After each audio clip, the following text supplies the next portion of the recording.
and thought of me above all.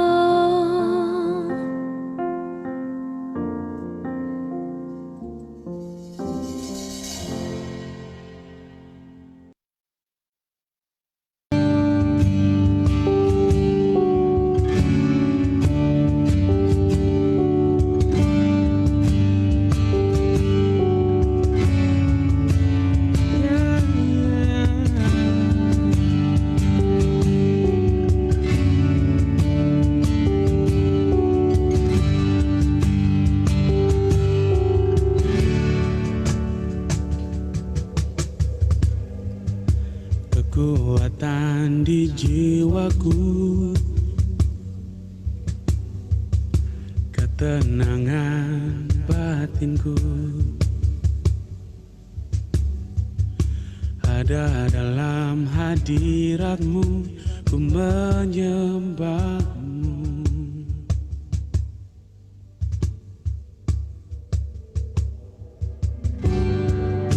Bersungguhku di kakimu, rasakan hadiratmu, takkan ku melepaskanmu, kau cahaya bagiku, mengiring.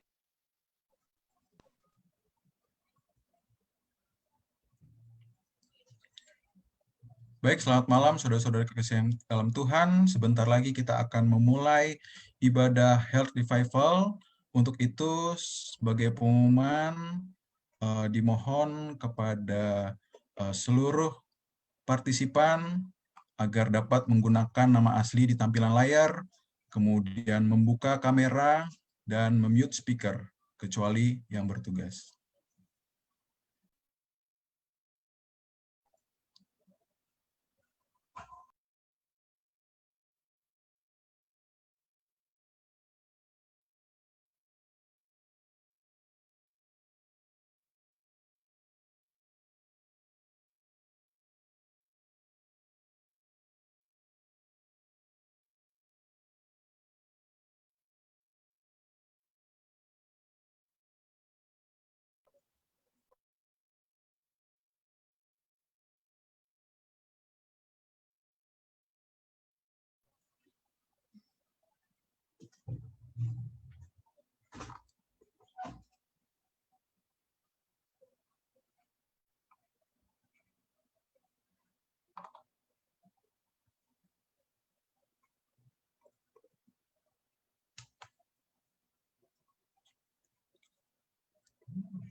Baik, Shalom, selamat malam kami ucapkan bagi semua umat Tuhan, Jemaat Tumoto Pondok Indah, dan teristimewa kepada seluruh tamu-tamu yang sudah hadir untuk berbakti di acara seminar KKL Health Revival yang akan dibawakan oleh Jemaat Tumoto Pondok Indah. Untuk itu, sebelum kita memulai peribadatan kita pada malam hari ini, ada baiknya kita sama-sama berdoa di dalam hati kita masing-masing untuk mengundang Roh Kudus agar peribadatan kita pada malam hari ini boleh berjalan dengan hikmat. Marilah kita berdoa.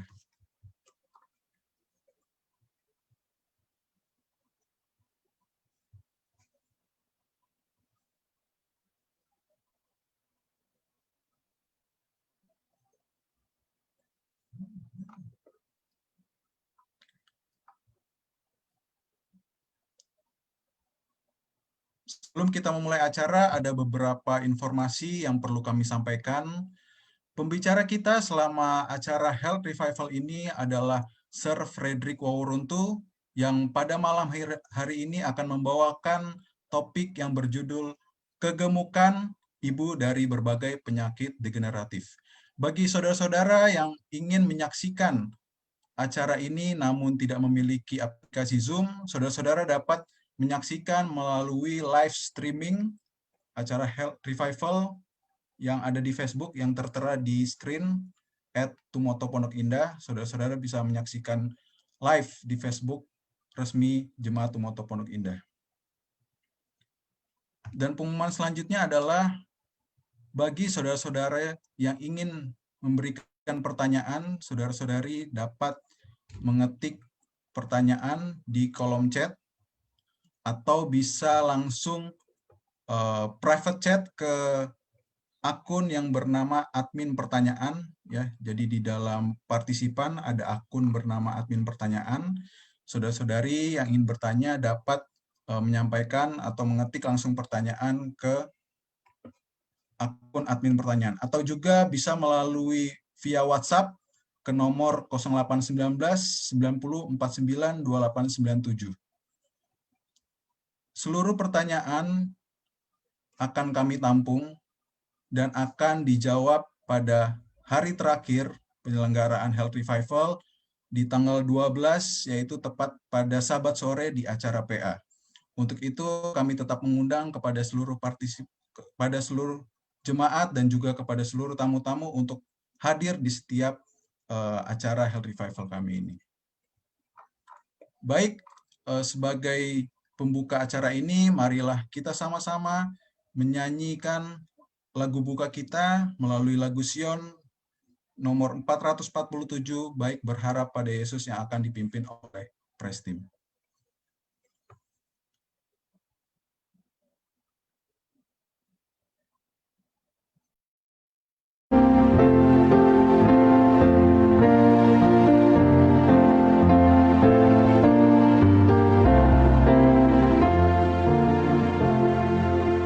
Baik berharap pada Yesus dan percaya firman-Nya, janji-Nya tiada berubah, demikian sabdanya. Yesus, Yesus Maha Kasih, ku tahu Dia setia. Yesus, Yesus Maha Mulia, ku berharap padanya. Baik berharap pada Yesus, darah-Nya menyucikan. Hanyalah oleh percaya ku dapat pengampunan. Yesus, Yesus Maha Kasih, ku tahu Dia setia. Yesus, Yesus Maha Mulia, ku berharap padanya. Baik berharap pada Yesus, dihapusnya dosaku, hidup damai dan bahagia diberikannya padaku. Yesus, Yesus Maha Kasih, ku tahu Dia setia. Yesus, Yesus Maha Mulia, ku berharap padanya.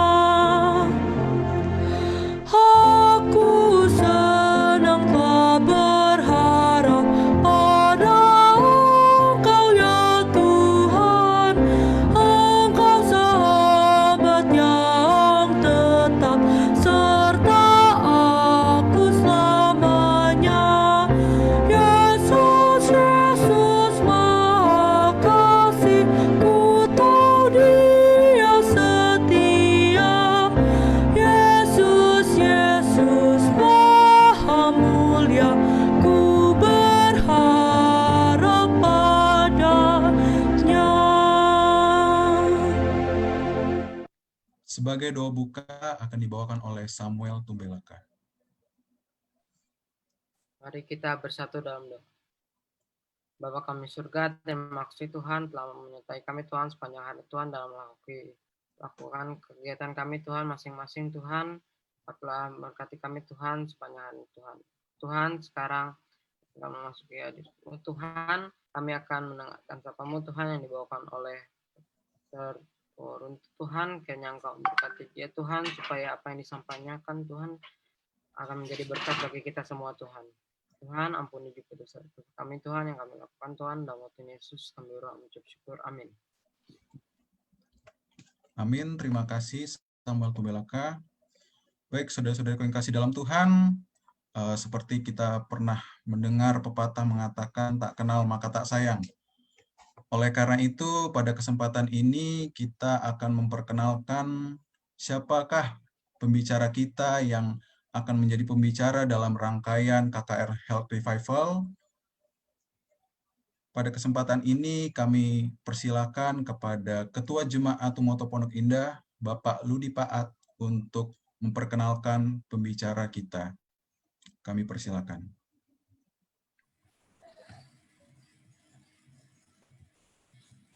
Baiklah, selamat malam. Kami bersyukur kepada Tuhan yang begitu baik kepada kita karena pada malam hari ini kita akan mendengarkan firman Tuhan melalui hambanya. Firman Tuhan mengenai pola hidup sehat yang akan dibawakan oleh seorang hamba Tuhan, Bapak Frederick S. Waworuntu, Master of Science. Apa kabar, Om Frederick? Sehat selalu ya Om.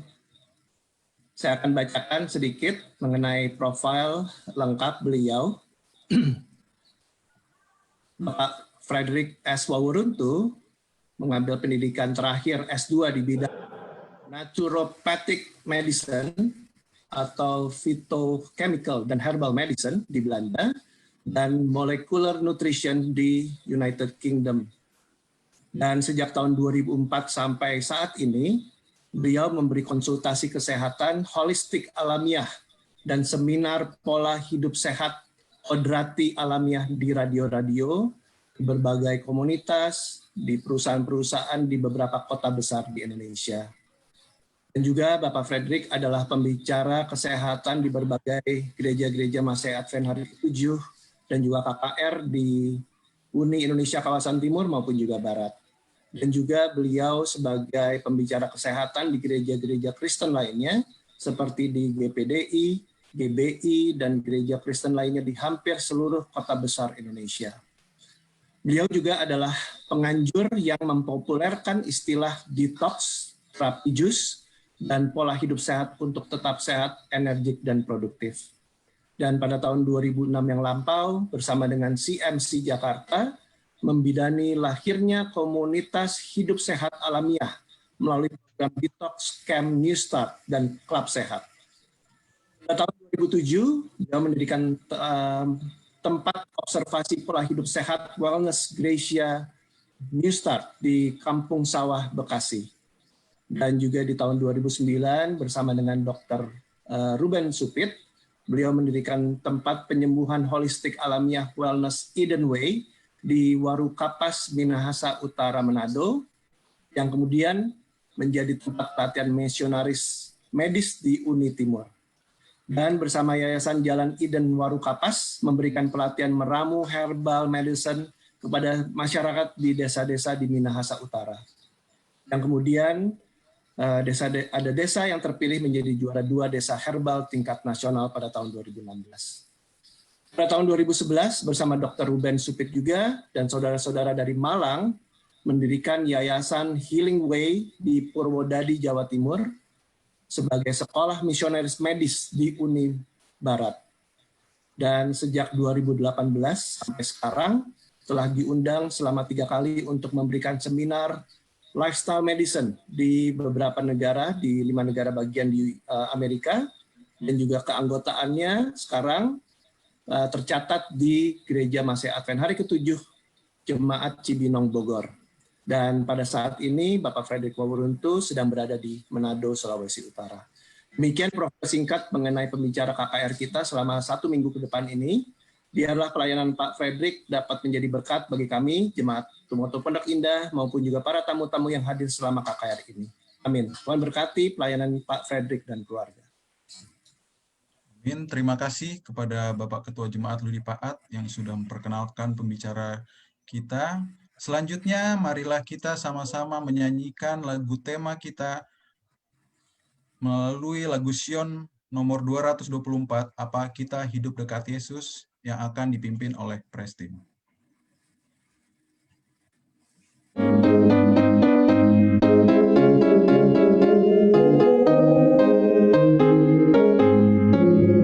Apa kita hidup dekat Yesus dalam kesibukan hidup kita, sehingga dunia melihat Yesus di dalam hidup kita.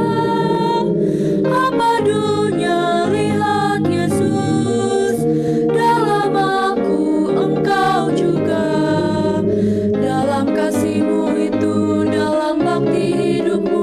Apa dunia lihat Yesus.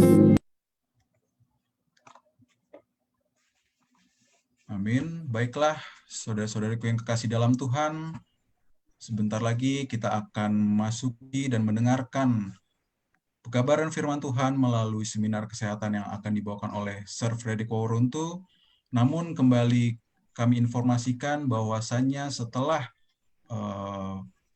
pekabaran firman Tuhan dibawakan, bagi saudara-saudari yang ingin memberikan pertanyaan dapat mengetik di kolom chat atau langsung private chat ke akun yang bernama admin pertanyaan.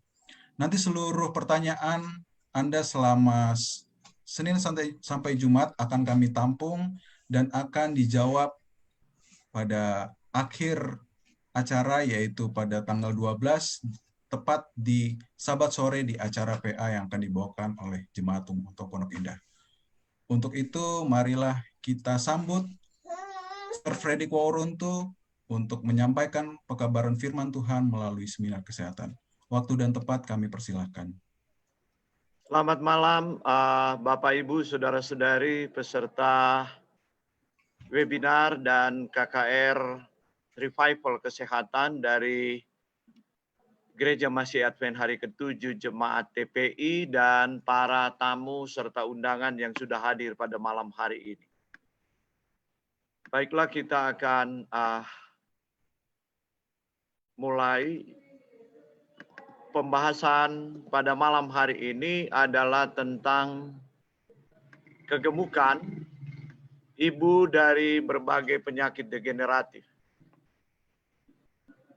Kegemukan dan obesitas adalah dua istilah yang berbeda. Kegemukan kondisi berat tubuh melebihi berat tubuh normal, dan obesitas adalah kondisi kelebihan berat tubuh akibat tertimbunnya lemak. Untuk pria, persentasinya 20% dan untuk wanita 25% dari berat tubuh. Untuk mengukur apakah seseorang berat tubuhnya ideal ataukah kelebihan, overweight atau obesitas, maka dikenal ada kriteria indeks massa tubuh. Jika itu di bawah 18,5 disebut underweight, normal 18,5 sampai 24,9, overweight 25 sampai 29,9, obesity 30 plus dan extreme obesity 40 plus. Nah, bagaimana kita boleh menemukan kriteria indeks massa tubuh ini? Rumus indeks massa tubuh itu atau body mass index, berat badan dalam kilogram dibahagi tinggi badan dalam meter bujur sangkar. Jadi contohnya berat 70 kg, tinggi 165 cm, maka berat badannya itu indeks massa tubuhnya cara menghitungnya demikian. 70 dibahagi 1,65 kuadrat sama dengan 25,7. Dan 25,7 berarti dia sudah overweight. Harusnya dia idealnya sekitar 23. Nah, mari kita lihat proporsi dari berat badan dan obesitas berdasarkan riset kesehatan dasar yang dibuat di Indonesia setiap 5 tahun ya. Nah, nanti tahun 2022 baru ada riset lagi. proporsi berat badan lebih dan obesitas pada dewasa lebih dari 18 tahun. Di tahun 2007 berat badan lebih itu cuma 8,6%. Tahun 2013 11,5%. Tahun 2018 13,6%. Itu berarti peningkatan terjadi terus-menerus. Kemudian yang obesitas, tahun 2007 itu 10,5%, tahun 2013 14,8%, dan tahun 2018 21,8%. Jadi bukan cuma kelebihan berat badan, di Indonesia ini orang gemuk obesitas itu hampir 1/4 dari penduduk. Oke.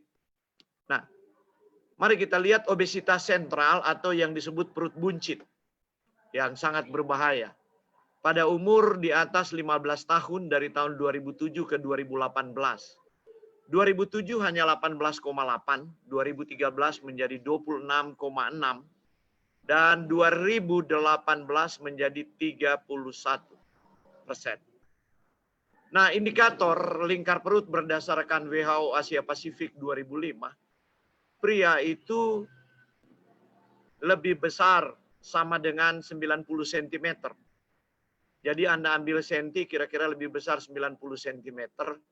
Ya 90 cm itu nomor celana pria itu sekitar 34 ya. Dan wanita lebih besar sama dengan 80 cm. Itu disebut perut buncit. Nah, obesitas di Indonesia, ini Rikesdas 2013 ya, perbandingan aja. Pria itu 19,7%, wanita 32,9%, jadi banyak wanita yang obesitas di Indonesia. Itu perbedaannya cukup signifikan ya. Nah, fakta obesitas umumnya wanita lebih obes daripada pria, dan wanita yang obes itu pendidikan lebih rendah di seluruh dunia. Dibandingkan dengan wanita pendidikan tinggi. Tapi di Indonesia, obesitas itu berdasarkan pendidikan, justru pendidikan tinggi. Itu satu problem ya. Justru kok di Indonesia pendidikan tinggi malah tidak bisa menjaga kesehatan. Orang yang mengalami obesitas itu kurang produktif, lebih sering sakit, dan waktu kerja 10% lebih sedikit dari orang non-obes. Nah, ini komplikasi dari obesitas. Mengapa obesitas menjadi satu program dari Badan Kesehatan Dunia untuk diatasi. Karena kalau Anda obes, dibagi Anda akan mengalami sleep apnea, jadi dan snoring, ngorok, dan kemudian sering kalau tidur tuh nafas seperti terhenti, dan ini berbahaya. Ya. Kemudian ada kemungkinan bisa stroke dan bisa kena penyakit jantung, diabetes. Kemudian pasti orang gemuk maka abnormal lipid profile, berarti ya mungkin trigliserid atau kolesterolnya itu meningkat. Kemudian bisa penyakit pada paru-paru yaitu asma dan pulmonary blood clot. Bisa mengembangkan penyakit hati, liver disease. Mulai dari hati berlemak dan sirosis, kemudian mengembangkan gallstone, batu pada empedu, dan mengembangkan kanker. Kanker yang berkorelasi dengan kelebihan berat badan. Yang paling sering ditemukan adalah kanker payudara, kanker rahim, kanker usus besar, kanker kerongkongan, kanker pankreas, kanker ginjal, dan kanker prostat. Kemudian bisa terjadi pankreatitis, yaitu radang pada pankreas, dan kemudian jadi sakit pada pankreas bukan hanya diabetes, tapi radang pada pankreas. Dan kalau radang ini terjadi terus-menerus bisa memicu keganasan di pankreas, menjadi kanker pankreas. Kemudian ada female disorder, yaitu abnormal period infertility, itu adalah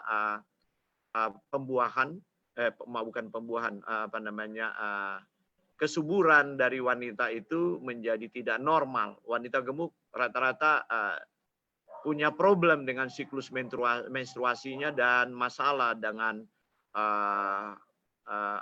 kehamilannya.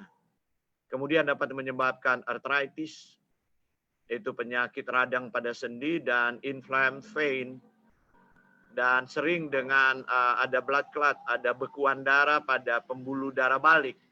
Karena itu kadang-kadang kalau di daerah kaki itu seperti ada ulat-ulat di bawah kulit. Dan pasti orang gemuk sering mengalami gout. ya, penyakit encok. Nah, oke, mari kita melihat obesitas pada orang dewasa umur 18 tahun menurut provinsi. Ya. Yaitu indeks massa tubuhnya di atas 27. Rata-rata Indonesia 21,18 dan Anda lihat obesitas itu ada 10 daerah tertinggi. Kegemukan Sulawesi Utara itu nomor 1 orang gemuk. Karena itu nanti Anda lihat nanti di hari-hari berikut bagaimana korelasi kegemukan ini dengan berbagai penyakit. Ya. Jadi dulu DKI Jakarta itu gudang orang gemuk, sekarang berpindah ke Sulawesi Utara. Karena itu jika ini tidak diperangi, maka saya sendiri orang Sulawesi Utara, maka ya ada kemungkinan 100 tahun ke depan lagi sulit mempertahankan masih ada orang Sulawesi Utara yang sehat. Ya. Mungkin sudah tumbang semua dengan berbagai penyakit degeneratif. Dan umur harapan rata-rata kehidupan itu menurun. Mungkin di bawah 60 tahun. Jarang yang nanti akan mencapai umur panjang. Nah, Anda lihat 10 daerah, nomor 1 Sulawesi Utara, nomor 2 DKI Jakarta, kemudian diikuti Kalimantan Timur, Papua, Kepulauan Riau, Kalimantan Utara, Sumatera Utara, Maluku Utara, Gorontalo, dan Aceh. Mari kita lihat proporsi kegemukan obesitas sentral. Perut buncit. Sulawesi Utara malah 42,5%. Kemudian diikuti DKI Jakarta, jadi hampir 50%. Orang Sulawesi Utara itu perut buncit. Nah, mari kita lihat prevalensi tekanan darah tinggi. Apakah betul kegemukan berkorelasi dengan penyakit tekanan darah tinggi? Anda lihat Sulawesi Utara ranking 1. Penderita darah tinggi di seluruh Indonesia. Jadi terbukti. Dan Anda baca itu 10 daerah tadi di mana terjadi obesitas. 10 daerah itu juga ranking dalam penyakit tekanan darah tinggi. Bagaimana dengan stroke? Sulut nomor 3, tapi masih di seputar itu. Ya, untuk stroke dari 10 besar di Indonesia. Bagaimana untuk penyakit ginjal kronik? Sulut nomor 3. Jadi orang sulut nanti akan banyak yang akan cuci darah. Ya, ginjal kronik. Dan harus ada lebih banyak klinik untuk cuci darah di sini atau ubah pola hidup. Tapi kadang-kadang kan kita masyarakat itu berpikir bahwa harus fasilitas kesehatan diperbanyak karena banyak orang sakit. Itu berpikir fatalisme sebenarnya. Karena tunggu penyakit seperti burung tunggu terbang baru kemudian disyat. Jadi tunggu penyakit baru kemudian ditembak itu penyakit. Dan kita mulai mencari magic bullet. Tapi ternyata ya, minum obat juga, orang darah tinggi minum obat, meninggal juga dengan darah tinggi. Orang diabetes minum obat, meninggal, ya orang Manado bilang lebih soe, tambah bonus darah tinggi, serangan jantung, dan cuci darah. Tapi ya begitulah, sudah jadi fatalisme manusia modern dengan tidak menghargai tubuh anugerah Tuhan. Di mana untuk membeli dia dari pasar dosa supaya dia hidup. Sebab Yesus berkata, aku datang supaya kamu mempunyai hidup dan mempunyainya di dalam segala kelimpahan. Tapi hidup yang telah dianugerahkan, yang telah dibayar oleh darahnya yang mahal, ia pergi ke kayu salib, digantung agar supaya kita hidup. Tapi kita tidak menghargai hidup itu. Karena kita sudah ditebus, banyak orang Kristen berkata, makang jo. Iya. Kita sudah ditebus, toh kalau mati masuk surga. Saudara hati-hati. Ikutlah pembahasan saya, dan saya akan mengupas lebih dalam soal teologi yang keliru ini di hari Sabtu. Oke, kemudian kita melihat penyakit jantung ya. Kaltara nomor 1, nomor 2 Gorontalo, DIY, Suluteng, DKI, Sulut di nomor 7. Tapi tetap ya tidak lepas dari 10 besar kegemukan di Indonesia. Nah, mari kita lihat apa kata ahli. Ya, kata pakar. Orang ini sangat dihormati di dunia sejak 1988. Dialah profesor pertama yang menemukan hubungan antara perut buncit, kegemukan dengan sindrom metabolik atau insulin resistant syndrome. Pertama kali dia menyampaikan pendapatnya ini di pertemuan dari American Diabetes Association. Nah, apa itu sindrom metabolik? Itu obesitas abdominal atau perut buncit. Adiopogenesis proinflamasi, artinya penumpukan lemak pada perut itu menyebabkan peradangan inflamasi. Ya, sekarang di zaman COVID kita sering dengar ini inflamasi, yang membunuh itu bukan virusnya, tapi karena inflamasi ada di mana-mana ya. inflamasi multi organ karena cytokine storm, badai sitokin. Dan di Belanda Groningen University menemukan dalam riset mereka di Eropa bahwa yang meninggal bukan cuma rata-rata orang tua, tapi yang meninggal juga kalau orang muda itu pasti obesitas, sekalipun tampak penyakit penyerta. Jadi hati-hati orang gemuk, berusaha jangan terpapar dengan COVID. Kalau Anda terpapar, Anda berisiko sekali karena Anda gudang inflamasi. Ya, Anda sudah jadi gudang sitokin. Anda tinggal sitokin diproduksi berlebih-lebihan, kemudian dia menyerang multi organ. Nah, ini juga yang menyebabkan lesi aterosklerotik, yaitu pembuluh darah itu rusak, penumpukan plak, kolesterol di situ, dan lemak-lemak yang proinflamasi sehingga pembuluh darah Anda menyempit. Dan terjadilah sindrom metabolik dan resiko global dari kardiovaskular, yaitu penyakit jantung dan pembuluh. Dan penyakit koroner dan cerebrovaskular, yaitu stroke pada orang diabetes. Itulah sebabnya diabetes dengan komplikasi makrovaskularnya, stroke dan jantung itu pembunuh nomor 1 di dunia. Bahkan di Indonesia menghabiskan 33% dana katastrofik dari BPJS.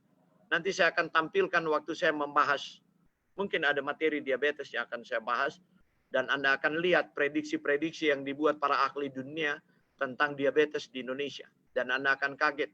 Karena itu saya katakan, jika pemerintah negara kita tidak serius dengan kegemukan dan diabetes, 30 tahun ke depan, jika kita belum kiamat, Indonesia perlu menyediakan 199 triliun, mau ambil dari mana?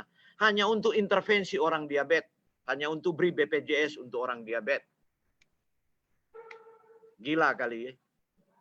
199 triliun. Kita akan bahas nanti di pembahasan tentang diabetes. Nah, the National Cholesterol Education from Adult Treatment Panel 3 berpendapat bahwa penurunan berat badan secara bermakna dapat memperbaiki sindrom metabolik. Aktivitas fisik dan pengurapan asupan kalori akan memperbaiki sindrom metabolik. Perubahan diet diharapkan dapat membantu menurunkan kadar gula darah yang tinggi dan tekanan darah yang tinggi. Apa yang dikatakan oleh National Cholesterol Education, program adult treatment, terkenal sekali ini. Apa yang diharapkan? Perubahan diet, bukan obat. Membantu menurunkan kadar gula darah tinggi dan tekanan darah. Saya akan bahas lebih lanjut nanti tentang diabetes itu. Bagaimana ya kita combat reversing diabetes dengan lifestyle medicine. Diet yang banyak mengandung buah, sayur, biji-bijian, lemak tak jenuh, susu rendah lemak, yaitu susu dari biji-bijian, bermanfaat pada sebagian besar pasien dengan sindrom metabolik.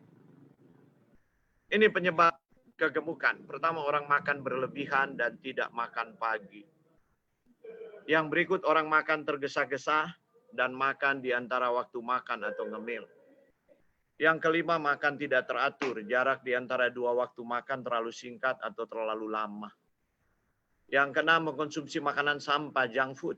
Anak-anak muda kita ya seperti itu. Nah, waktu muda dia belum perut buncit. Karena dia masih banyak aktivitas fisik. Tapi dengan makin banyak tanggung jawab dalam pekerjaan, makin banyak duduk, tingkat stres meningkat. Sementara pola makan tidak diubah, pasti mulai perut buncit. Mengkonsumsi makanan gorengan atau kerupuk, peningkatan asupan makanan padat energi yang kaya gula dan lemak, dan pada saat yang sama kekurangan vitamin dan mineral dan mikronutrisi lainnya. Makanan jenis pangan tinggi indeks glikemik, baru kemudian kurang aktivitas fisik. Mungkin orang bertanya, mengapa orang kegemukan ya? Kadang-kadang sering orang bertanya ke saya waktu konsultasi, Pak, Om, kenapa saya ini gemuk padahal makan saya cuma sedikit, saya gemuk gitu. Mari kita lihat. Orang kegemukan pasti makan berlebihan. Kenapa orang makan berlebihan? Mengapa sudah makan tapi sukar menjadi kenyang? Itu sebuah pertanyaan. Karena ada jenis makanan yang membuat Anda lapar terus walaupun Anda makan sampai perut buncit. Itu dia. Ini berbagai penelitian membuktikan, yaitu makanan yang paling tidak mengenyangkan adalah jenis makanan yang mendorong tubuh menyimpan lebih banyak lemak daripada membuat energi. Bayangkan kita makan supaya ada energi. Agar terjadilah proses metabolisme untuk menghasilkan energi dan supaya kita memiliki aktivitas fisik. Begitu kan maksudnya kita makan. Bayangkan mobil kalau kita kasih minum bensin. Tapi dia simpan tuh bensin dan dia tidak mau jalan. Tidak ada pembakaran begitu. Untuk apa itu mobil? Contohnya sederhana seperti itu. Kita makan agar supaya kita bisa ada energi untuk aktivitas fisik. Mata itu terbuka perlu energi, mulut berbicara, tangan bergerak, telinga mendengar, otak berpikir. Sekarang malah dia simpan, bukan bikin energi, dia simpan jadi lemak. Karena itu orang lemas, dia makan terus. Makan terus sampai kemudian berat badannya naik. Sebab yang dia makan itu tidak jadi energi. Itu sederhananya. Di masa lalu diyakini bahwa protein, lemak, dan karbohidrat yang dikonsumsi dalam jumlah yang sama memenuhi rasa lapar yang sama. Tapi dewasa ini penelitian terbaru menunjukkan bahwa kapasitas rasa lapar dari ketiga zat gizi ini tidaklah sama. Nah, makanan yang paling tidak mengenyangkan itu makanan yang kaya lemak, kaya minyak. Jadi kalau Anda menggoreng itu nggak bikin kenyang Anda. Anda jadi gemuk, tapi Anda kelaparan. Hanya memiliki efek yang lemah dalam memenuhi rasa lapar relatif terhadap banyaknya energi yang diberikan. Jadi itu. Nah, jenis-jenis makanan yang membuat Anda sukar menjadi kenyang. Pertama adalah karbohidrat yang tidak mengenyangkan. Itu gulanya tinggi, seratnya rendah, indeks glikemiknya tinggi. Apa itu? Nah, Anda saksikan sendiri. Kerupuk. Jadi tiap kali Anda makan dan makanan itu Anda dorong dengan kerupuk. Saya juga suka dulu waktu muda. Orang Manado suka kerupuk sebab saya S1 saya di Jawa Tengah. Saya kuliah di Jawa Tengah. Nah, jadi ya ketularan orang Jawa Tengah makan kerupuk, tapi saya bertobat di usia 40 tahun. Sudah telat memang. Sudah sakit dulu. Baru bertobat. Karena itu saya mengamarkan sekarang.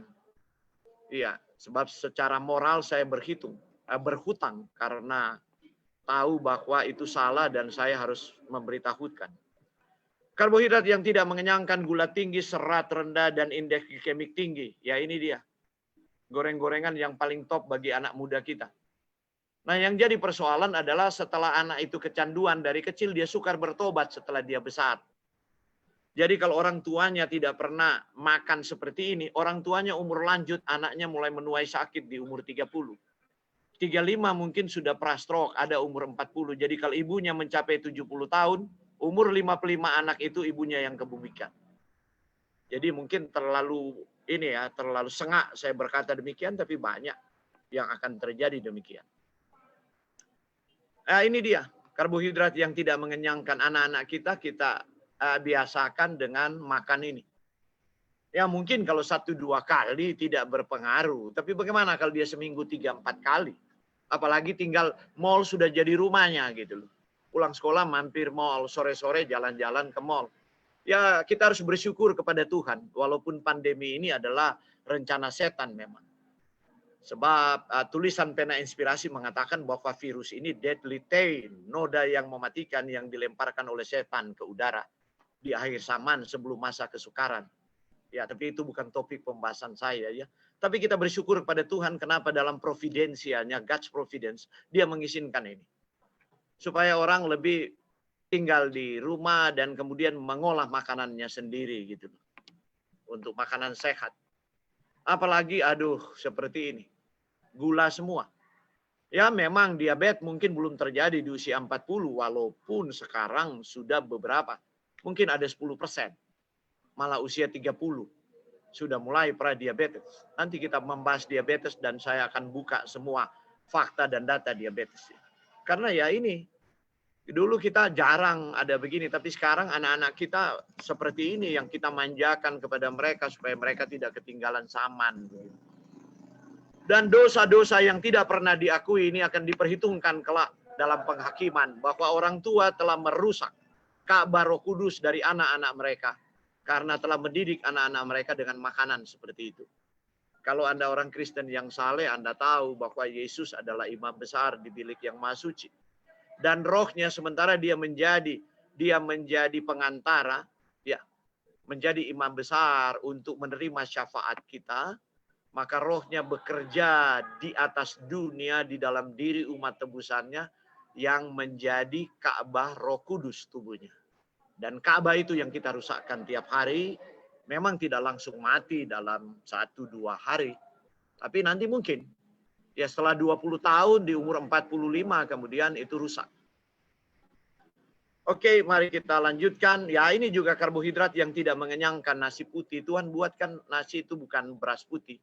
Tuhan buat itu brown rice, Tuhan buat itu red rice, black rice, dan green rice yang ada di Kanada. Nah, beras merah itu luar biasa sekali dan beras hitam. Nah, anak saya dia tamat sarjana adalah peneliti beras hitam pertama di Indonesia dan orang ketiga di dunia yang meneliti beras hitam. Hasil penelitiannya itu yang dia pertahankan di Universitas Samratulangi di Manado itu bahwa konsumsi beras hitam dapat mengendalikan profil lipid darah. Jadi waktu dia ujian sarjana itu guru-guru besarnya, profesor hanya bercanda dengan dia. Mereka nggak tanya sebab itu penelitian pertama. Bahkan belum ada reference pendukung. Jadi makanlah beras hitam, maka kolesterol Anda terkendali. Bukan hanya itu, gula darah Anda terkendali, maka Anda makan beras hitam, kecil kemungkinan Anda akan menderita kanker. Jadi ada 2 jenis makanan, sederhananya. Ada lemak tinggi, karbo kompleks rendah, asupan energi tinggi, Anda tidak kenyang. Itu kesimpulan tentang makanan. Kemudian makanan kedua, lemak rendah, karbo kompleks tinggi, indeks glikemik rendah, asupan energi rendah, tapi Anda kenyang.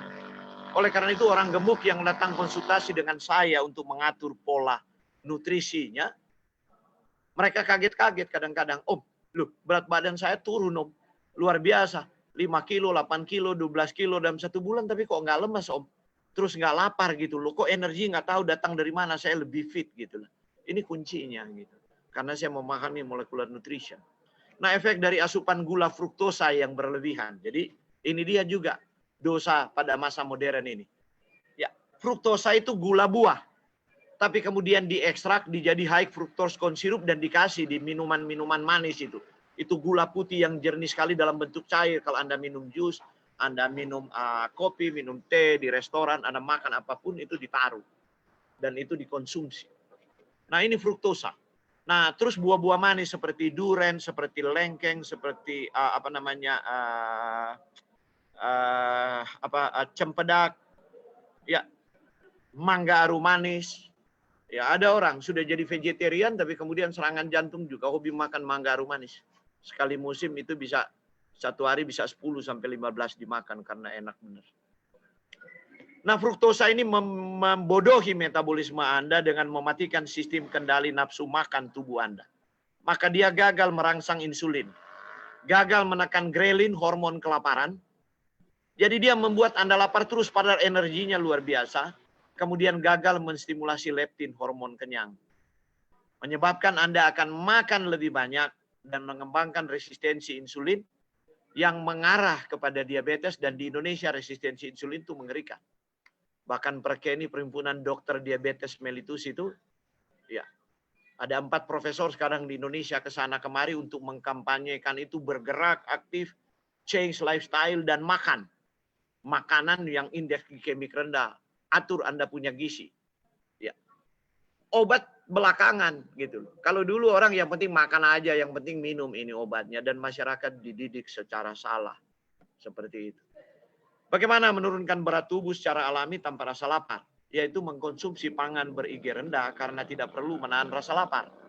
Selain itu, apa yang dibakar adalah benar-benar lemak tubuh. Nah, jadi pangan yang memiliki indeks glikemik rendah itu mengenyangkan dalam waktu yang cukup lama, serta membantu membakar lebih banyak lemak tubuh daripada sedikit, dan lebih sedikit massa otot. Jadi Anda kurus tapi Anda punya otot tidak rusak dibandingkan dengan Anda minum suplemen untuk melangsingkan tubuh. Itu sebuah contoh. Contoh seperti Anda kalau Anda makan misalnya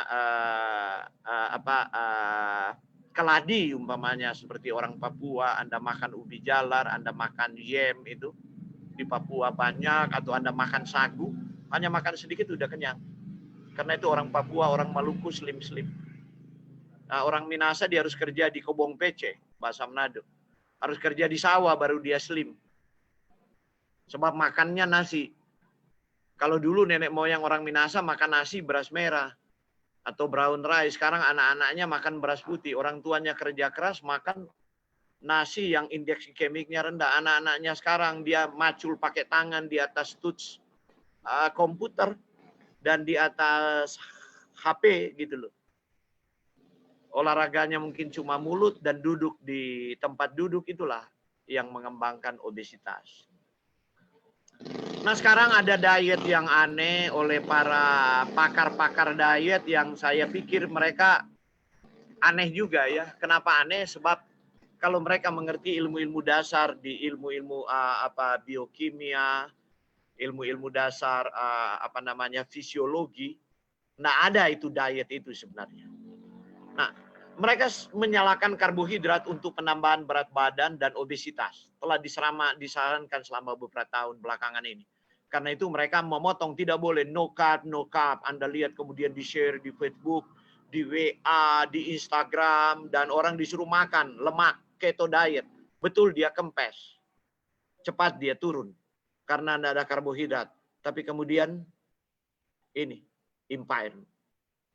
Jadi dia mulai pikun, sukar konsentrasi, rasa kosong, brain fog, berkabut dia punya kepala, mengembangkan fatty liver, kerusakan ginjal, omset kardiovaskular.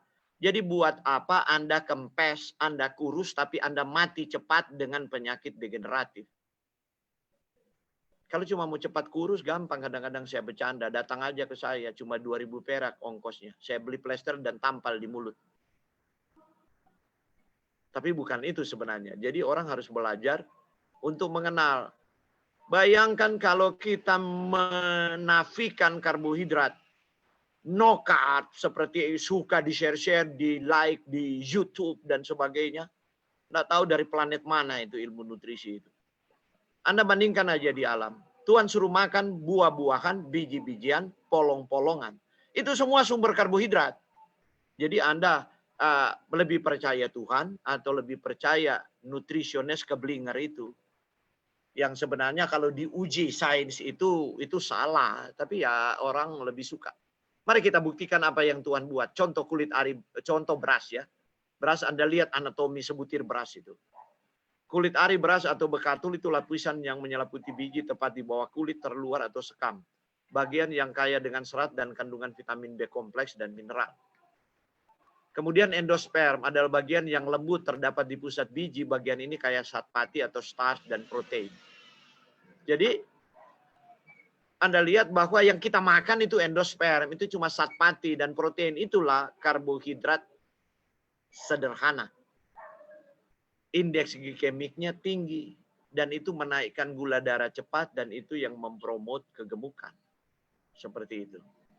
Kemudian lembaga germ, ini adalah lapisan berikut yang kaya asam lemak esensial, asam amino, vitamin E, fitokimia, dan nutraceutical.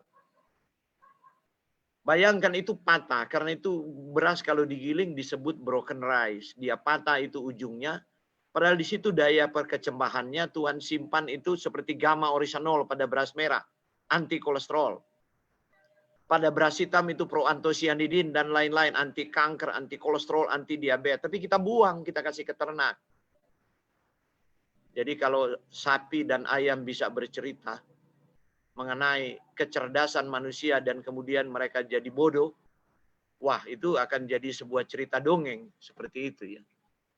Tapi fakta seperti itu, ayam bertelur, ayam terjemur dengan hujan, ya berhujan-hujanan nggak sakit, ya itulah ayam kampung. Yang makan bekatul, tapi tuannya sakit-sakitan. Nah, banyak kegemukan sebenarnya disebabkan oleh dua faktor. Ya, peningkatan asupan makanan padat energi yang kaya gula, lemak pada saat yang sama kekurangan vitamin dan mineral dan mikronutrisi lainnya, dan kurang aktivitas fisik. Itu saja sebenarnya. Sederhana. Tapi kok kemudian dipersulit oleh ahli-ahli nutrisi keblinger itu. Jadi saya bilang biar dokter, saya ragukan dokter mereka itu. Ya. Anda lihat keseimbangan energi seperti ini.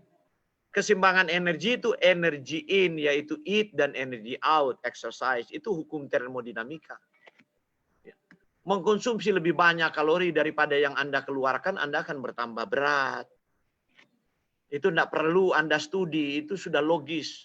bakar lebih banyak yang Anda makan, maka Anda akan turunkan berat badan. Ini dikenal dengan keseimbangan kalori, dasar dari termodinamika. Nah, saya mau informasikan, lebih dari 10 pemenang hadiah Nobel pertama kali itu mengenai metabolisme energi di dalam sel.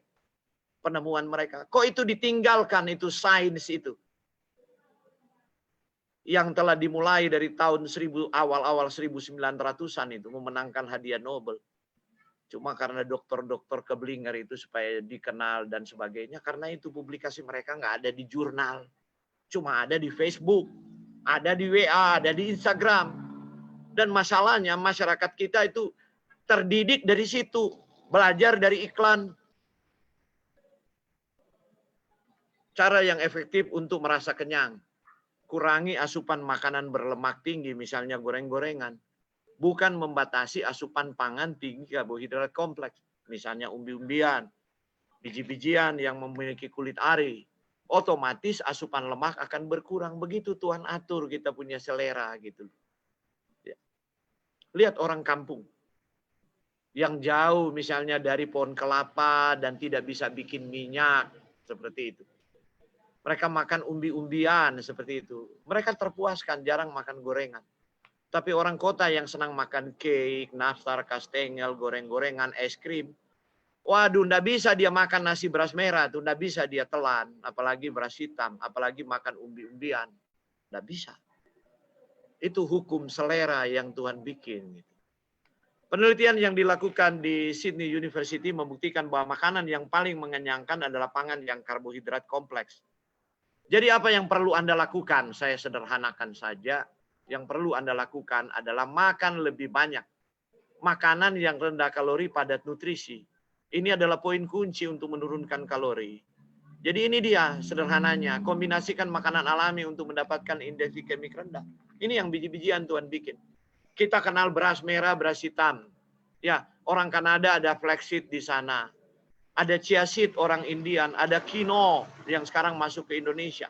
Itu orang Indian tertentu. Karena itu Indian kalau hidup di alam liar mereka kuat sekali. Tapi setelah mereka direservasi, umur-umur 50 udah serangan stroke. Jarang bertahan 60.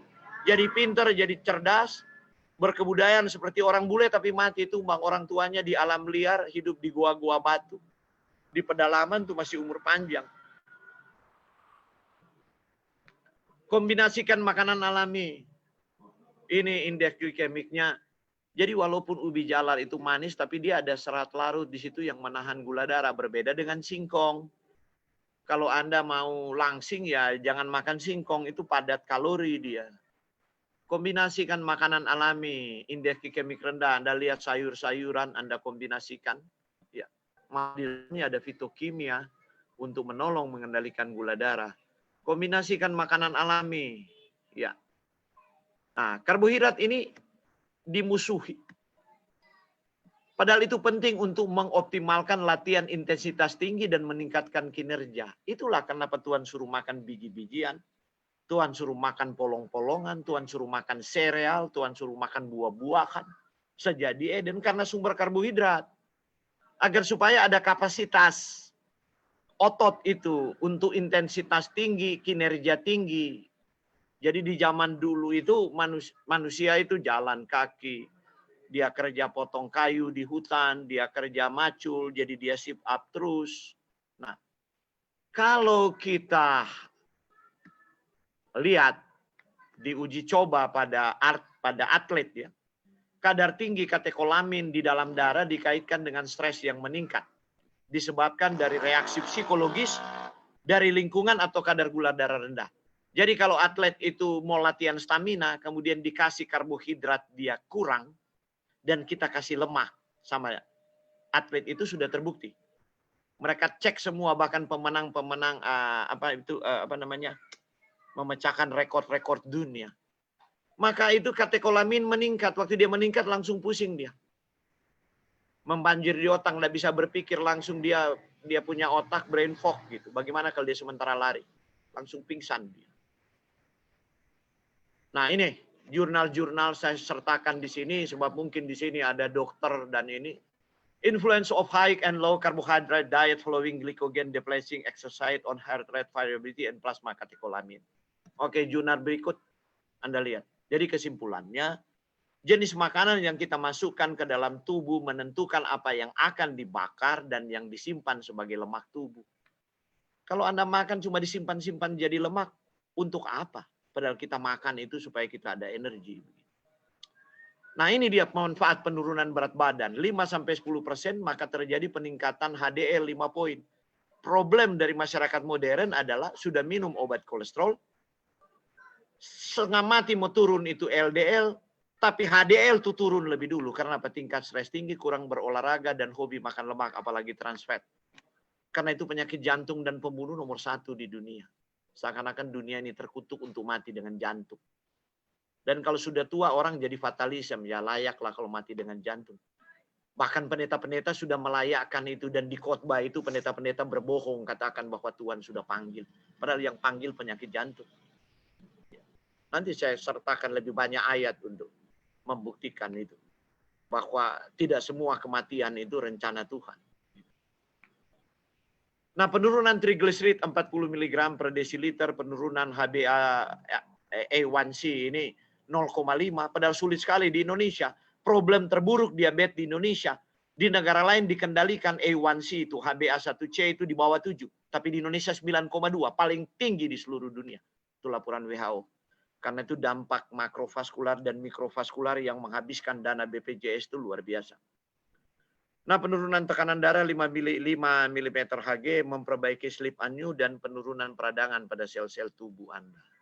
Jadi target penurunan kalau Anda mau buat sendiri di rumah tanpa kontrol dari ahli, 0,5 sampai 1 kg aja per minggu, jangan lebih dari itu. Kemudian timbang berat badan Anda cukup seminggu sekali supaya nggak jadi fobi. Tiap-tiap hari ditimbang, olahraga teratur, setengah jam sampai 1 jam aja. Olahraganya, nggak usah olahraga permainan, bulu tangkis dan lain-lain, hanya meningkatkan hormon stres. Olahraga mengalahkan diri sendirilah. Pergi ke gym, pergi ke fitness, berenang, kayak berjalan kaki, bersepeda, dan sebagainya. Nah, ini kegiatan fisik 1 jam. Pekerjaan rumah rutin cuma 100-200 kalori. Bayangkan kalau ibu rumah tangga. Hobi makan di restoran Padang. 1 nasi makan siang di restoran Padang itu bisa 1000 kalori 1 piring. Bayangkan. Dia makan pagi-pagi, dia sudah makan roti, minum susu, dan seterusnya. Kemudian makan nasi 1000 kalori, makan malam lagi pesta. Orang Indonesia suka makan malam pesta kan. Padahal dia sudah mau tidur. Padahal dia cuma bakar 200 kalori. Bagaimana dia kelebihan kalori? Tubuhnya cuma perlu misalnya 2000 kalori. Dia sudah kasih masuk 3500 kalori. 500 kalori disimpan. Dibagi 10 jadi 50 gram lemak. Jadi tiap hari dia simpan 50 gram lemak. 10 hari 500 gram lemak, setengah kilo.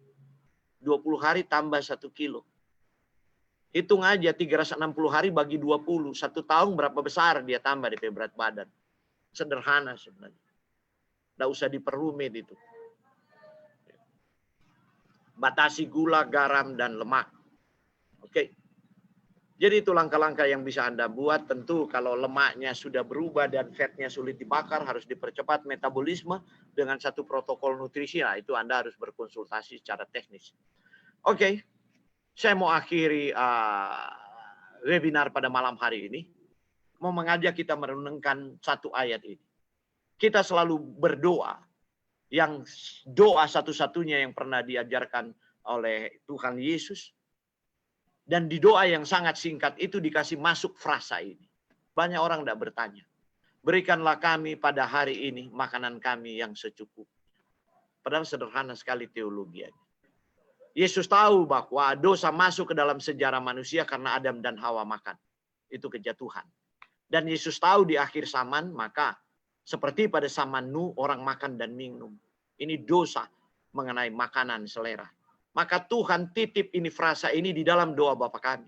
Sehingga tiap kali kita berdoa, kita dihantam kita punya pikiran sebenarnya. Dituduh oleh doa itu sendiri. Apakah betul kita makan secukupnya atau terlalu berlebih-lebihan? Itu problem terbesarnya. Karena kita menjadi cinta diri, kita keep itu makanan dan kita makan terlalu banyak sementara di luar sana banyak orang yang lapar, maka makanan itu menjadi kutuk. itu penyakit.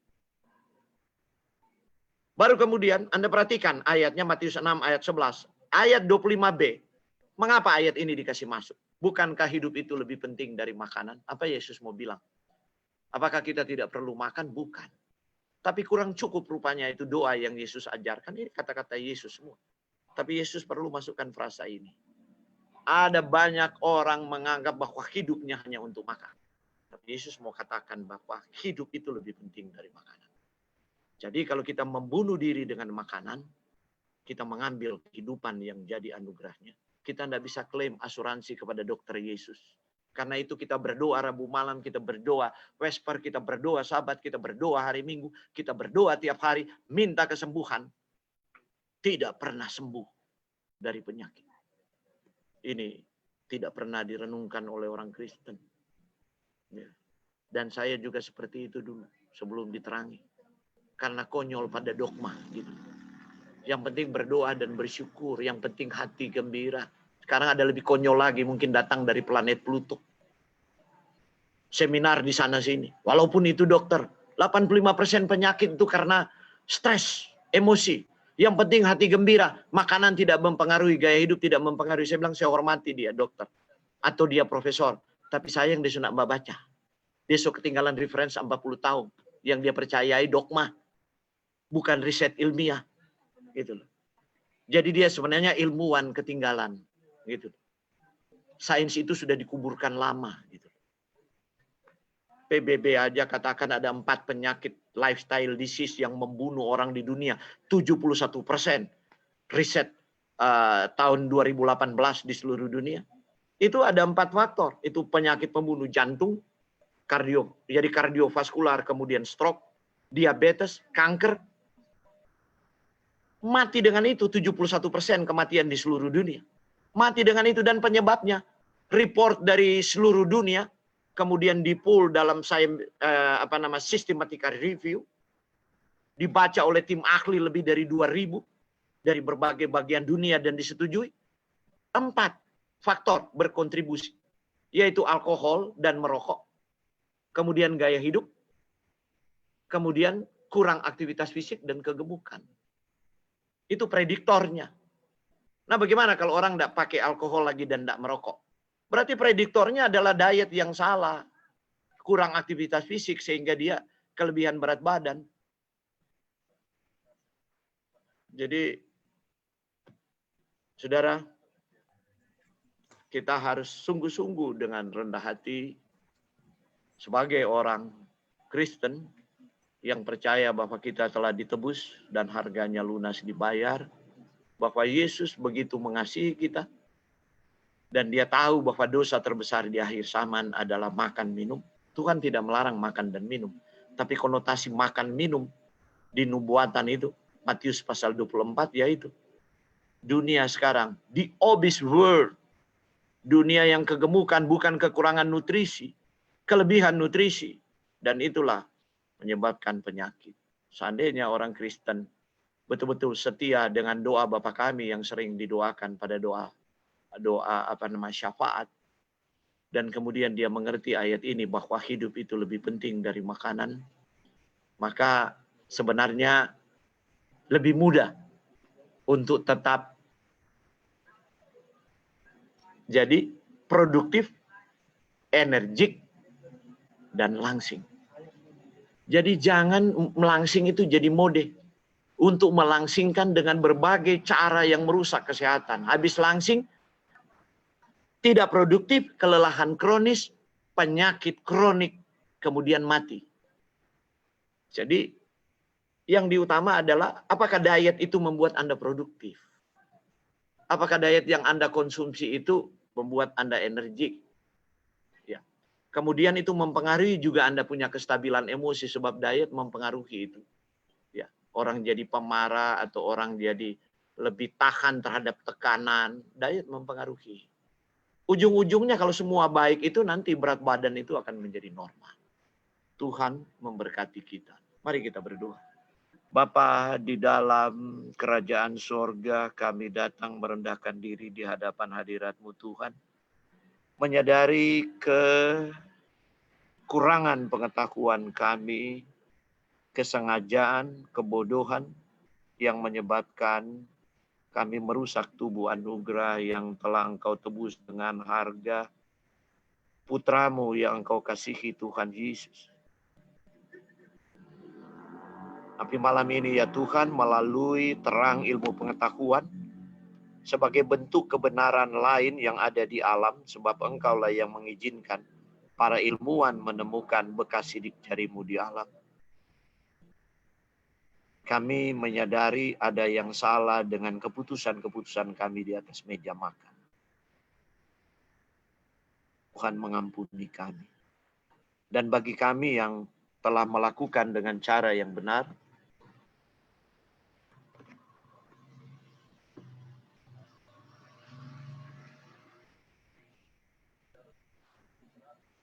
dan kami yang melakukan dengan cara yang benar, kami mohon Tuhan memberikan kepada kami kekuatan untuk tetap setia kepadamu. Terima kasih Bapa untuk himbauan-Mu mengenai sains dan terang ilmu pengetahuan malam ini. Terima kasih untuk pengampunan. Terima kasih untuk belas kasihan-Mu. Engkau mengirim Roh Kudus untuk menginsapkan kami akan dosa, kebenaran, dan penghakiman. Sehingga tiap-tiap hari tubuh kami yang merupakan Ka'bah dari Roh Suci-Mu dapat dipelihara sehingga kami layak berdiri di panggung sejarah untuk menyaksikan kebenaran-Mu sampai Maranatha.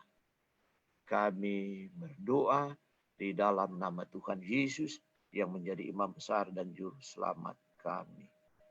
Amin. Amin. Terpujilah nama Tuhan atas pekabaran firman Tuhan melalui seminar kesehatan yang sudah dibawakan Sir Frederick Wauruntu, sebuah pelajaran yang sangat indah sekali, Sir Frederick, yang mengingatkan kita agar kita boleh lebih strict lagi di dalam memilih makanan-makanan yang kita konsumsi. Bagi saudara-saudari yang terberkati atas pelajaran pada malam hari ini, boleh dapat mengetik amin dan melambaikan tangan di kamera. Amin. Sekali lagi terima kasih. Baik, sebagai penutupan kita akan sama-sama bernyanyi melalui lagu Sion nomor 277, Betapa Senang Aku Kabarkan, yang akan dipimpin oleh Praise Team.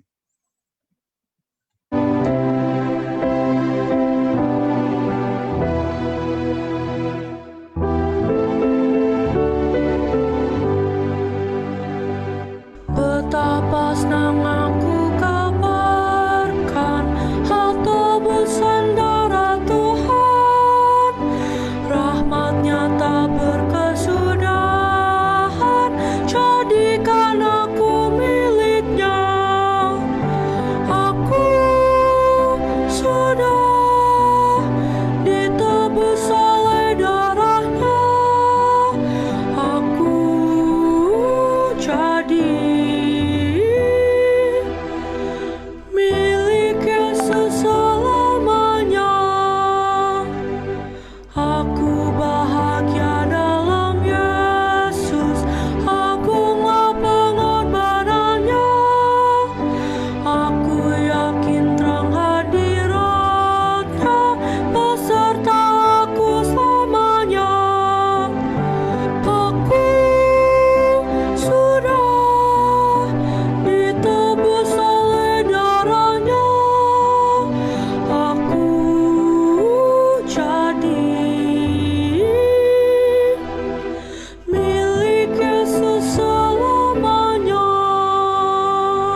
Doa tutup akan dibawakan oleh Ibu Miranda Paat.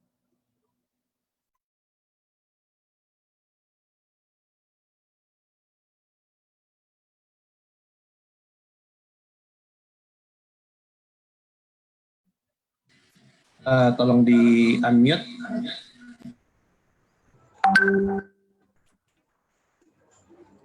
Mari kita satu dalam doa. Allah Bapa yang Maha Pengasih, puji dan syukur, terima kasih ya Bapa untuk pekabaran yang baru saja kami mengerti, dan biarlah kiranya bagi kami yang masih bergumul untuk memahami, biarlah kami boleh menggumulinya bersama dengan Engkau saja. Kami boleh mengingat ya Bapa bahwa dari doa Bapa kami pun Tuhan sudah mengingatkan kami untuk memakan makanan yang secukupnya. Bantu kami Bapa untuk mengerti arti kata secukupnya. Bantu kami untuk mengerti bahwa kami makan untuk hidup, dan bantu kami untuk kami dapat dengan hikmat Tuhan di dalam kami memilih makanan yang mana untuk menjaga tubuh kami yang adalah bait Allah. Terima kasih Bapa, pertemukanlah kami besok, dan kiranya kami yang merasa terberkati, bolehlah kami mengundang, mengajak teman dan saudara-saudara kami untuk bergabung kembali besok. Terima kasih untuk Om Waworuntu, Tuhan saja yang boleh berkati. Terima kasih ya Bapa, dalam nama anak-Mu Tuhan Yesus Kristus, kami boleh berdoa dan mengucap syukur. Amin. Amin. Baiklah, saudara-saudara yang dikasih dalam Tuhan, demikianlah acara hari pertama ya rangkaian KKR Health Revival yang dibawakan oleh Jemaat Tumoto Pondok Indah. Sebagai pengumuman terakhir, kami tetap mengundang kepada seluruh jemaat maupun kepada tamu-tamu yang ingin tetap bergabung dapat hadir kembali pada acara hari kedua Health Revival dengan topik yang juga tidak kalah menarik, yaitu gula si manis yang menakutkan. Ya, bisa dilihat di share screen. Ya. Acara akan kita mulai tepat pada pukul 19.30 di Zoom meeting ID yang sama. Ya, boleh dilihat di brosur yang tertera. Dan kemudian juga bagi saudara-saudari yang ingin menyaksikan acara ini namun tidak memiliki aplikasi Zoom, dapat melihat di Facebook resmi Jemaat Tumoto Pondok Indah karena kami akan menyiarkannya secara live. Dan kemudian juga pengumuman bagi saudara-saudari yang ingin bertanya terkait dengan pelajaran kita, dapat langsung mohon ditampilkan di screen, dapat langsung bertanya via WhatsApp ya dengan kontak person yang tertera di screen. Nanti seluruh pertanyaan akan dijawab di hari terakhir, yaitu pada tanggal 12 September di jam PA Sabat sore. Baik, saudara-saudariku sekalian, demikianlah ibadah kita pada malam hari ini. Sampai jumpa besok malam di hari kedua. Selamat malam dan Tuhan Yesus memberkati.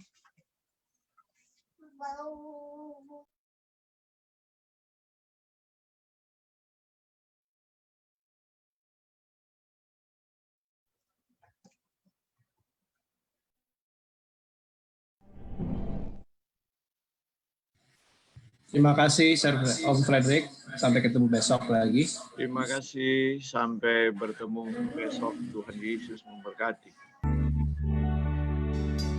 In Christ alone will I glory, though I could pride myself in battles won.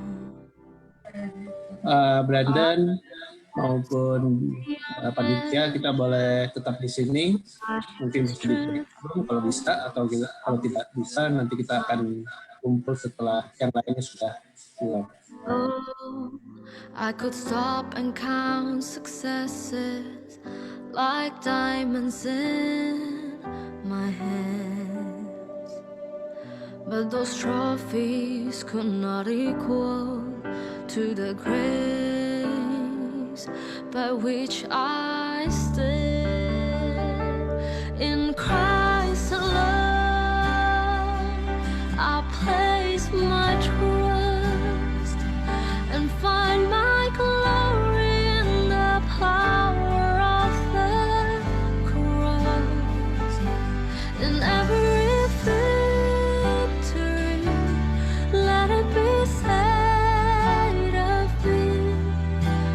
source of strength, my source of help is Christ alone.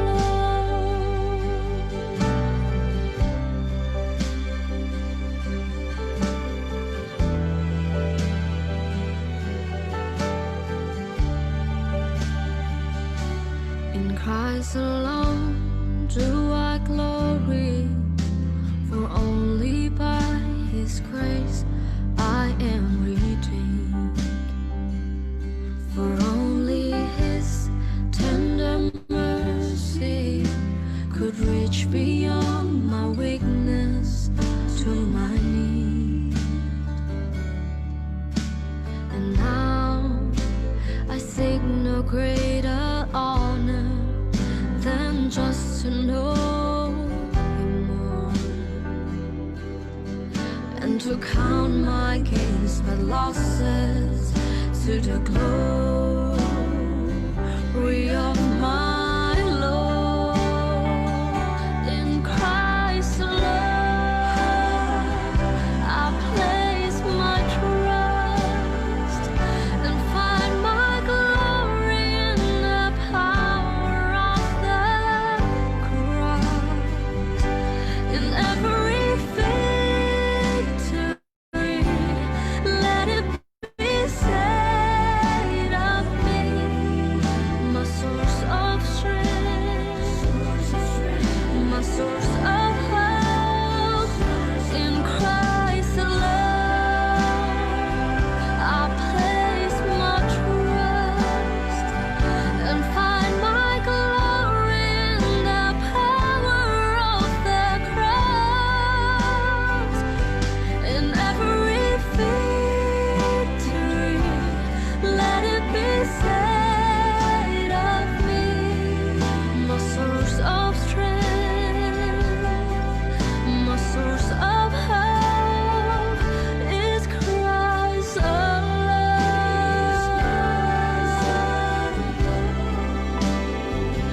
Is Christ alone.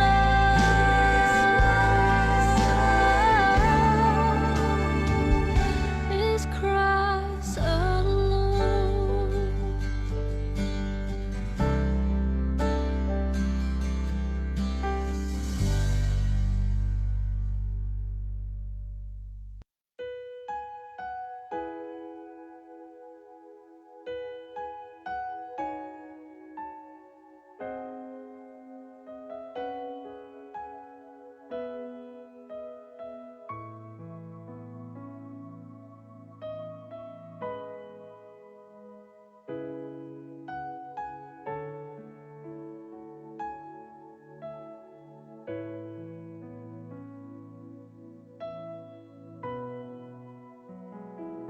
Di hatimu terukir namaku, di matamu terlukis wajahku, bukan karena kuat gagahku, namun hanya karena kemurahan-Mu. Meski terkadang aku terjatuh, tak pernah lelah Kau hampiriku, memelukku dengan cinta-Mu. Betapa besar mulia kasih-Mu, bagi-Mu Tuhan segala pujian, hormat kemuliaan tiada ternilai.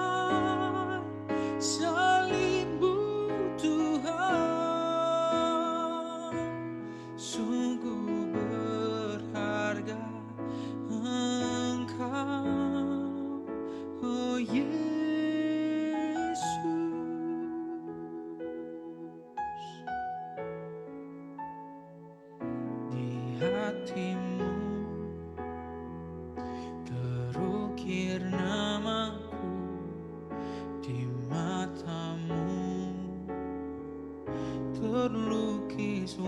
wajahku, bukan karena kuat gagahku, namun hanya karena kemurahan-Mu. Meski terkadang aku terjatuh, tak pernah lelah Kau hampiriku, memelukku dengan cinta-Mu. Betapa besar mulia kasih-Mu. Oh, bagi-Mu Tuhan segala pujian, hormat, kemuliaan tiada ternilai. Salib-Mu Tuhan sungguh berharga. Engkau, bagi-Mu Tuhan segala pujian,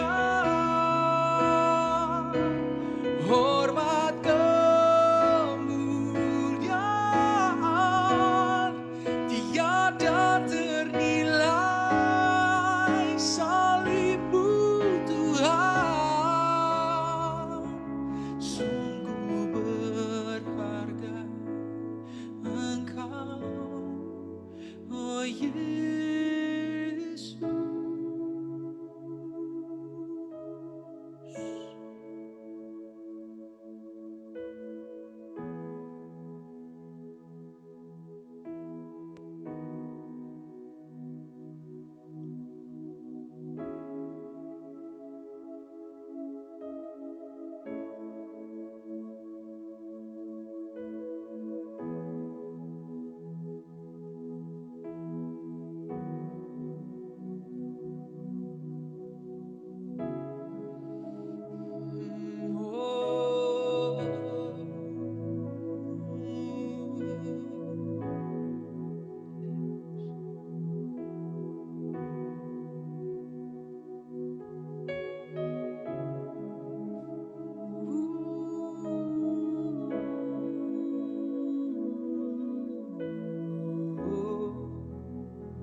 Hanya Aku yang ada di dalam hati-Mu,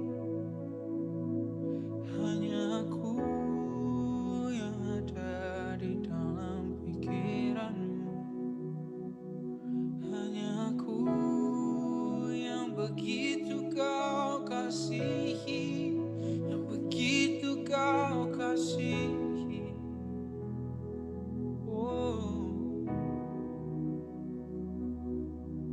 kasih-Mu tak pernah mementingkan diri-Mu sendiri.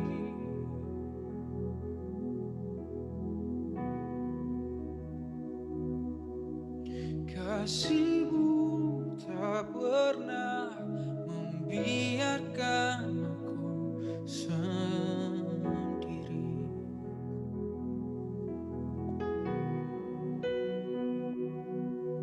Kasih-Mu tak pernah mementingkan diri-Mu sendiri, Tuhan.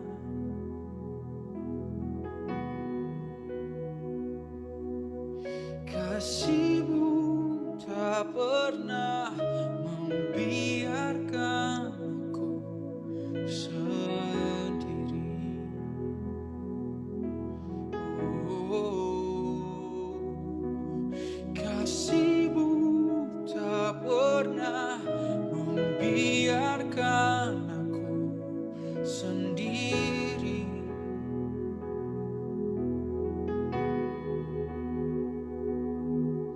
Kasih-Mu tak pernah mementingkan diri-Mu sendiri.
Nyaman makan, bepergian.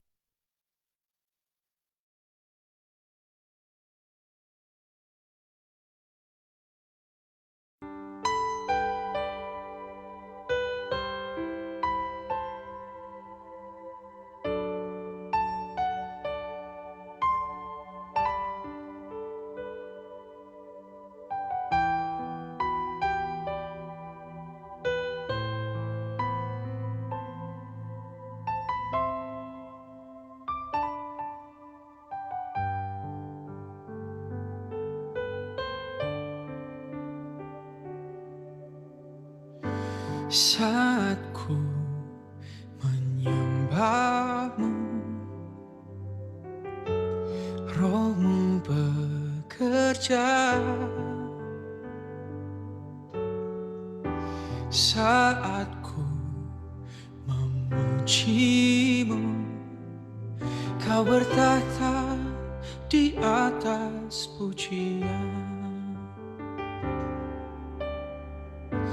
Saat ku menyembahmu, Rohmu bekerja. Saat ku memujimu, Kau bertahta di atas pujian. Ku angkat hatiku, ku pandang kekudusan-Mu. Saat ku sembah, ku puji-Mu, ku rasakan kehadiran-Mu Tuhan.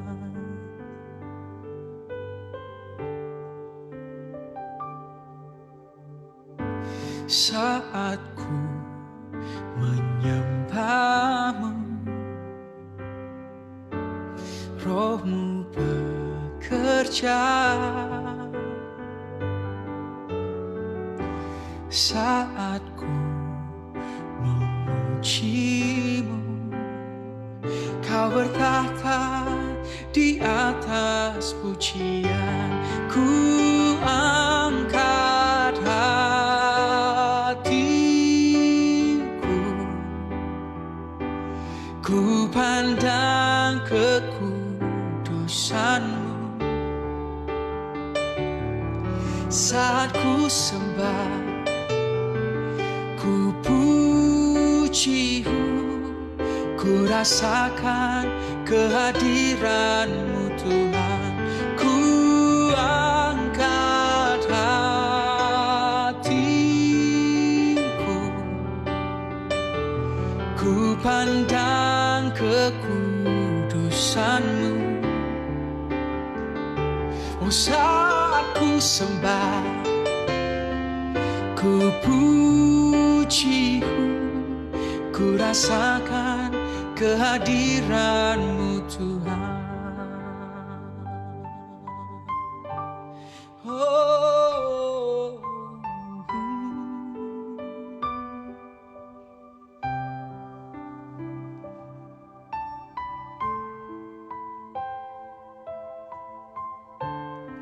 oh, bertatapan dengan wajah-Mu, memandang keindahan-Mu di tempat kudus-Mu, ku rasakan hadir-Mu. Kau hadir di sini.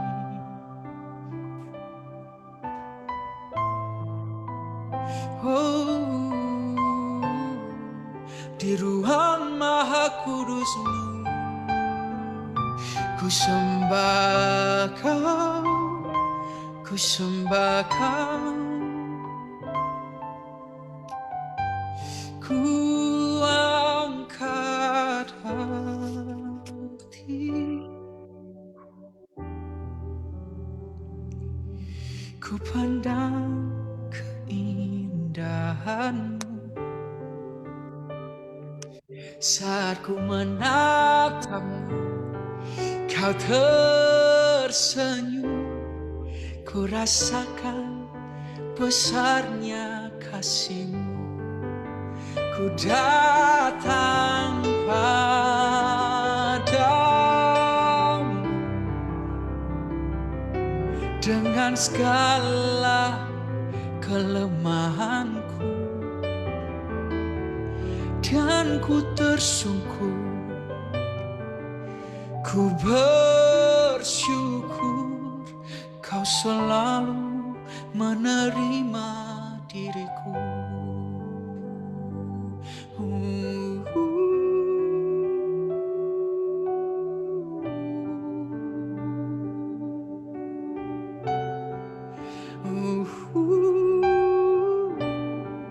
Ku sembahkan, ku sembahkan